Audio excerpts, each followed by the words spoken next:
Мухаммадикболи Садриддин ки аъзои ҳизби террористии насати ислом, собиқ насати исломии Точикистон буд, имруз дар хориҷа истода мехохад ки мардуми Точикистонро гумроҳ кунад, аммо ҷавонони Точикистон имруз сиёҳро аз сафед ба кулӣ фарқ мекунанд. имруз ягон вақт фирефтаи шумо хоинони миллат намешаванд, чунки ҳизби террористии шумо аллакай худро муаррифӣ кард ки вай ҳизби террористӣ аст. Вай худро муаррифӣ кард ки вай дар Точикистон ба тазоҳурот хост даст занад, аммо имрӯз мақомотҳои қудратии Точикистон побарҷо ҳастанд ва шумо хоинони миллат ҳеҷ гоҳ вориди ин ватан намешавед ва имрӯз ана ҳамин ватан як сипари боэътимоде дорад ки аз шумо бар ин хоинони ватан ҳимоят мекунад ин ватанро. мо ҷавонон ҳеҷ вақт дар ягон замон фирефтаи шумо бар ин террористҳо намешавем.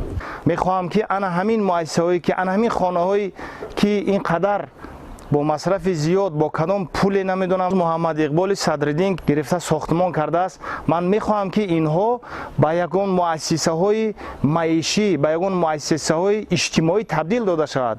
имрӯз масалан ман мехоҳам ки пешниҳод кунам ки ин муассисаҳо ҳамчун муассисаи тандурустӣ, ҳамчун муассисаҳое ки барои фаро гирифтани хонандагон масалан истифода карда шавад.